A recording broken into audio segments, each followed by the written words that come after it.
Assalamu alaikum. This slide is about the restructuring of the PC1 for Directorate of Projects, and it provides the concept note as why we are doing this. So, and this tailors to the implementation of the Accelerated Implementation Program. Now, we have to explain our current situation. Some policy decisions have already been made, which includes the fact that 100 billion of development package has been allocated to a newly merged districts, and that this amount needs to be spent. So the capacity for that is not available, and for that matter, we need an institution like the Directorate of Projects to actually play a role. Firstly, this has also been partly taken care by the newly merged development program, which is UNDP assisted projects, and many other donors are also looking into different areas. But the primary responsibility lies with the government. Therefore, the Directorate of Projects must be strengthened to actually take on this role.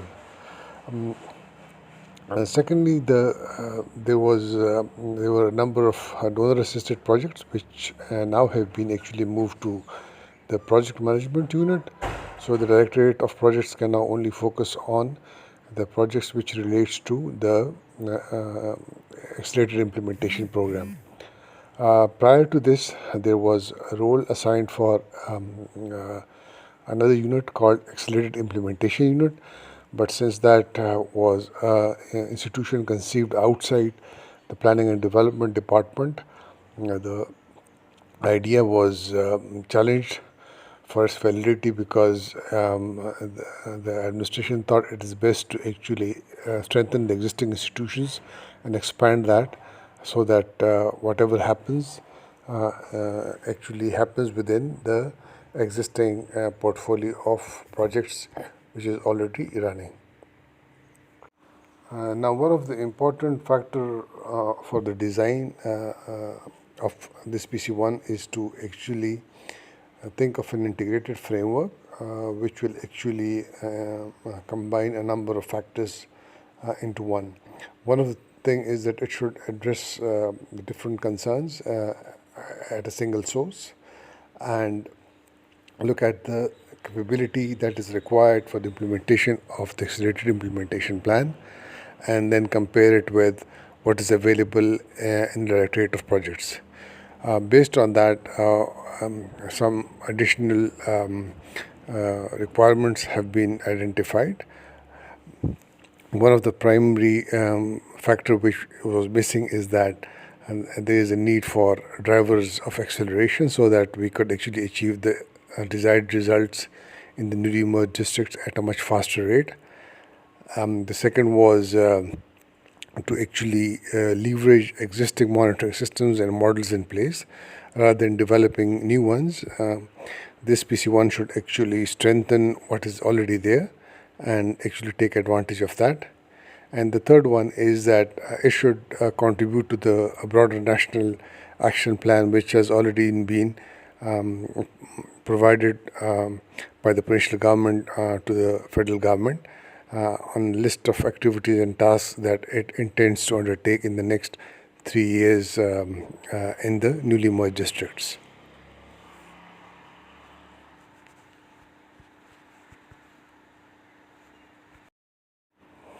Now, the new PC1 basically will have three important elements which will be mutually supportive. Firstly, it will provide a project design improvement to the different PC1s being prepared by the line departments, and this support will be given to the chiefs of the different units and the sections which they head.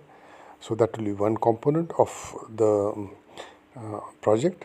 The next is basically having put in place a district level staff which can directly monitor the office at the office of Deputy Commissioner as to what is happening.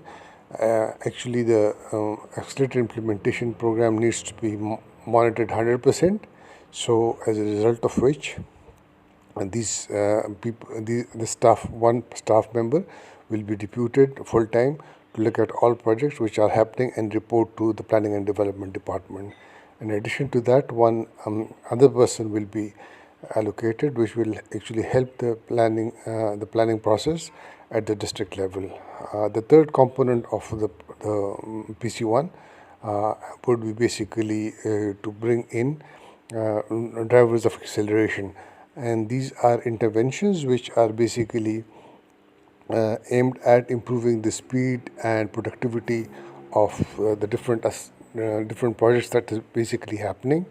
Most of the interventions are institutional in nature and will actually help the overall performance of the organizations in implementing the development projects. Now, given the situation that we have explained, we have looked into three different PC1s which are already in place, and resources were already requested in them. So we need to actually combine resources so that we can get a more efficient model. First PC1 was around the strengthening of M&E framework at the district level in NMDs. And this was planned for 5 years, but since we are now planning this PC1 for 3 years, the resources from this PC1 for 3 years is going to be included in this project. The second PC1 was for the Directorate of Projects, which was regarding the continuation of the existing staff in the Directorate of Projects, and that will be included. And lastly is the PC1, which was aimed at the Accelerated Development Unit, which is also for 3 years. That will be combined to create an aggregate PC1, which amounts to 892 million rupees. So all the resources from the three PC1s will be combined to create this new PC1. Now, it is important to understand that since the capacity of the institutions working in newly merged districts is limited, there is going to be support available in the form of transitional advisory services, which is high-end expertise which will be hired on contract basis and can also be provided by international donors. These are some examples of providing support in the areas of design input, deployment, monitoring, and evaluation. And the areas that we would be looking at is enterprise modeling, business process reengineering, so that the processes can be improved. We could be looking at new service delivery models, potentials for public-private partnerships, establishment of excellence awards, which relates to performance management and direct improvement in productivity.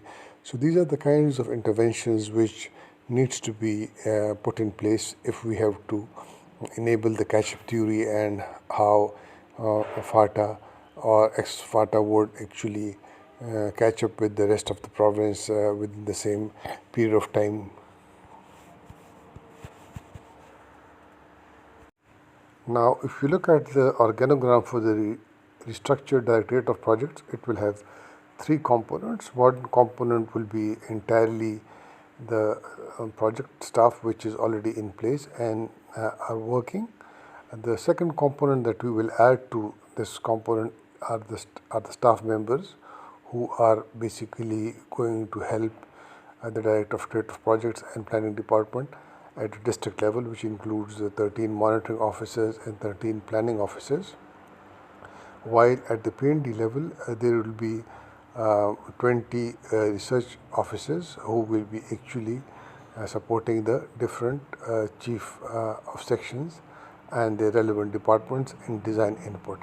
In addition to that, short-term expertise would be hired from the transitional advisory services on need basis, and those would be around drivers of acceleration. So the new proposed model, this is how it is going to look like.